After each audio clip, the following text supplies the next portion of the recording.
Alright, let's get into it, shall we? I'm John Renton with my review of AEW Dark. So after last night's episode of Dark Elevation, it was 14 to 15 matches, nearly 2 hours long, with the crowd being super into some of it and met on the rest. And considering they watched, 2 hours of Dynamite, that's a lot of fucking wrestling to watch, even if you're super into the company and you want to see the wrestler succeed. So tonight's episode was just leftover footage from their time in Jacksonville, 18 matches that were mostly just there, and it was nearly 2 hours long. Considering Rampage is starting in a month, if they don't shorten up Dark and Dark Elevation, they're going to burn their fans out, because this is getting fucking ridiculous. If you thought WWE had way too much weekly programming, which they do, they got to ease back. Less is more. Feature the right people, get in and out really quickly. That's what she said. So, Matt Hardy, with his goons, took on Josh C. and beat him with the Leech in a couple minutes. Nothing against Josh C., but anytime Matt Hardy's on a wrestling program now, I just kind of give up. I'm glad that he's getting paid well, and I know that he's trying. He can't go anymore. He can't fucking go anymore. So that George Joel guy is Matt's towel boy. That's good. That's a good thing. Well, considering he lost the match on Dark Elevation, now he has to start at the bottom, and now he'll rise to the top. Or eventually just beat up Matt Hardy in a few weeks, and then the people that watch these shows will be super into it, and everybody else will be left very confused, wondering who this guy is. The guy has potential, though. So we have Brian Cage versus Fox Vineyard. Drill Claw in a minute. There you go. So the Acclaim took on Derek Pistorio and Roman Rosell. And it was alright. The two military garbed guys, Rosell and Derek, because I'm not going to try to say his last name because I screwed it up. They used some good power, but eventually mic drop 1, 2, 3. I like the Acclaim, and this match was fine. So then we get Diamante pre-tape. She talks about how eventful the year has been for her, and she has done some pretty good stuff, all things considered, on Dark Elevation, and on Dynamite. Because she's been one of the people who's been willing to travel, and she's been featured in a lot of matches. Whether the matches have all been good or not is subject to debate, but she's been consistently there. She challenges Big Swole. Oh boy. Diamante took on Harlow O'Hara. It was alright. O'Hara used a little bit of power, and there were some decent strikes, and eventually an outside DDT, and then a clutch for the win. Diamante gets the victory. Then we get Ethan Page with Scorpio Sky on commentary against Ryan Mantell. No relation to Ken Mantell, because nobody's ruining the booking of World Class, because World Class has been defunct for a number of years. There are a variety of reasons for that. So in a few minutes, he goes Edge 1, 2, 3. Ethan can wrestle.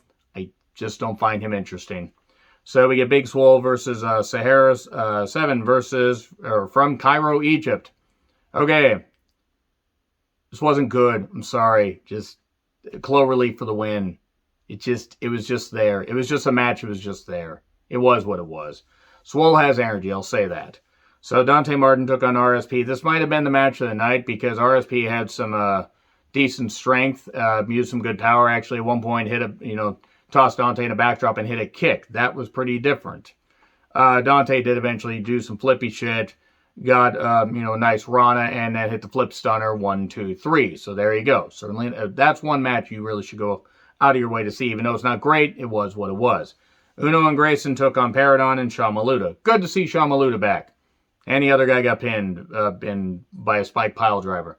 A kick and a spike pile driver. Because why not do more kicks?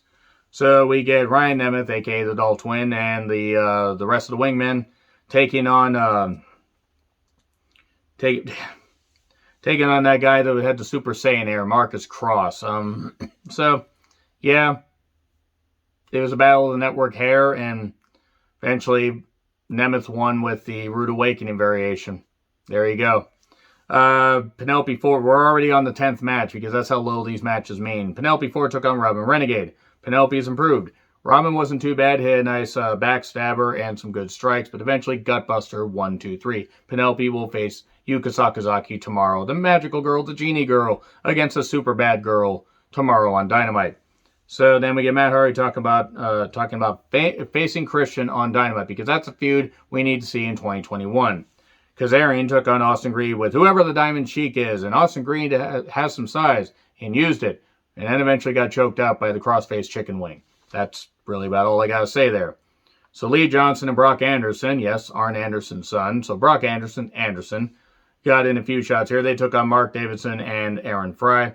Lee has improved quite a bit. Brock is going to need a lot more time, but you can tell that he wants to learn, and hits the Anderson Spinebuster 1, 2, 3. So then Wheeler Yuta talks about figuring out the code, cracking the code about how to beat Angelico. Overconfidence. Well, we'll see what happens in the main event.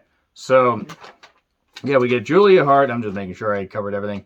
Julia Hart versus Maddie Rankowski. Watching you, Rankowski. Been a while since I've done that. Apparently she's been injured, and thankfully she's back. Is all right. There was a choke in the ropes by Maddie, and then kicks by Julia. Julia, Julia. You know, those chants. I could actually get over with the crowd. Split leg, 1, 2, 3. Julia Hart gets the victory. So we get the Blade versus Jake Tucker, and he beats him within like a minute with the Doctor Bomb. Jake Tucker gets in a few shots.